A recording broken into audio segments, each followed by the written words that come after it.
Olá, que bom ter vocês por aqui para mais uma explicação visual. Hoje a gente tem uma jornada histórica sensacional pela frente. Vamos traçar a linha do tempo e tentar entender como um dos maiores e mais complexos centros urbanos do planeta deu seus primeiros passos. É o tipo de história que parece roteiro de cinema, sabe? Cheia de barreiras geográficas quase impossíveis, estratégias de sobrevivência e muita, mas muita audácia. O foco da nossa análise de hoje é a origem da cidade de São Paulo, a verdadeira subida rumo ao Planalto. A pergunta que não quer calar logo de cara é exatamente essa. Como a maior metrópole do Brasil começou? É um baita exercício de imaginação, né? Porque a gente olha para essa imensa selva de pedra moderna, aquele trânsito que não para, arranha-céus para todo lado, milhões de pessoas correndo para lá e para cá, e fica difícil visualizar um começo tão humilde e cheio de desafios. Tudo começou em um ambiente completamente selvagem, onde a própria geografia é que ditava se você ia sobreviver ou não. Número 1. A Vila de Piratininga. A aldeia inundável.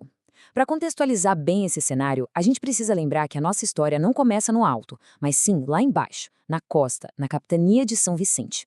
Quando os primeiros colonizadores olhavam para o interior, eles davam de cara com uma verdadeira muralha natural, um paredão colossal com mais de 2.000 pés de altura, a famosa Serra do Mar.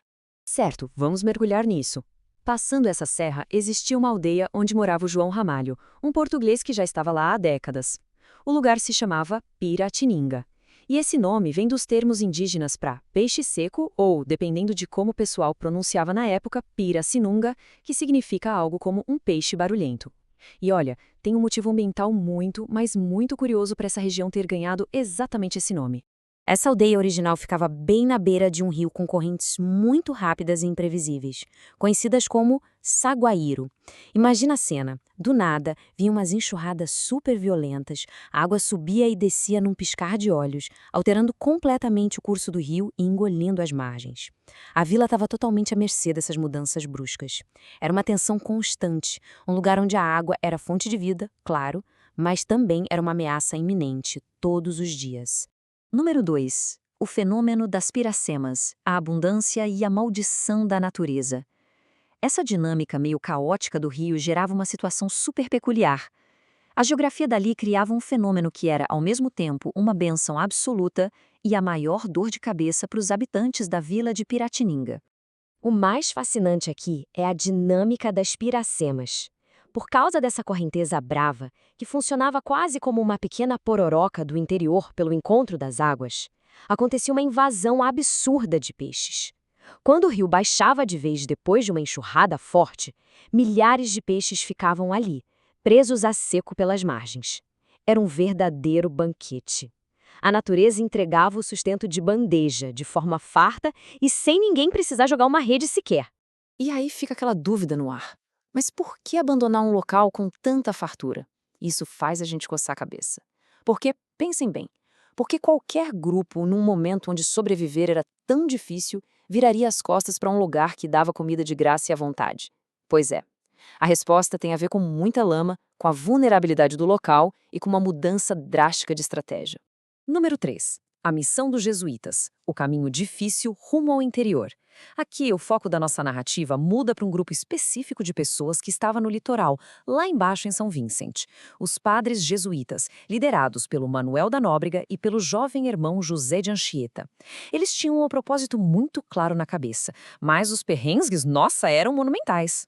Então, o ponto crucial de tudo isso é entender a logística insana da época. Primeiro, faltava comida na costa.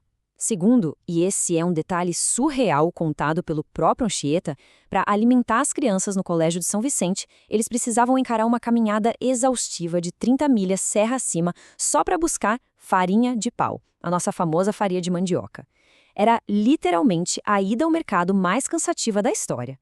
Além disso, existia aquele desejo imenso de entrar pelo continente para encontrar e converter novas nações indígenas.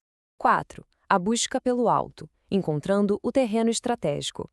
Para o padre Nóbrega, ficou evidente que a missão não ia dar em nada daquele jeito. Eles precisavam de uma tática totalmente nova para conseguir se manter seguros. A ideia agora era fugir daquela vila ribeirinha alagada do João Ramalho.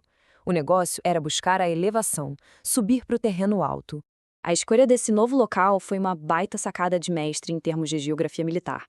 Eles não se instalaram na parte baixa que enchia de água. Foram direto para o topo de uma colina, bem isolada, cercada por 2 rios menores, o Taibatã e o Angangabaú. Angangabaú, aliás, significa água da Diabrura na língua indígena. E esses vales super íngremes funcionavam na prática como aqueles fossos naturais de defesa de castelo, sabe? E lá de cima eles tinham a visão perfeita e o domínio de toda a bacia do rio Tietê. Mas subir o morro não era frescura só para fugir da lama do rio nas Piracemas, não. Era pura tática de sobrevivência. Tratava-se de uma estratégia calculada numa fronteira extremamente perigosa, criando uma defesa vital contra possíveis ataques. A lógica foi tão perfeita que, anos depois, o próprio governador-geral Mendes Sá bateu o martelo e endossou que aquela localização militar era impecável. Número 5. Nasce a cidade de São Paulo. O humilde colégio. E é bem aqui, no momento em que a necessidade geográfica bate de frente com o propósito religioso dos jesuítas, que a gente chega no clímax da nossa explicação. Lá no alto desse morro fortificado, a sementinha da maior metrópole do país foi plantada. E isso ilustra de forma brilhante o quão incrivelmente simples foi esse momento fundacional. Saca só as palavras diretas deixadas pelo jovem José de Anchieta. Celebramos em paupérrima e estreitíssima casinha a primeira missa no dia da conversão do apóstolo São Paulo. Gente, não teve pompa, não teve palácios, nem grandes monumentos.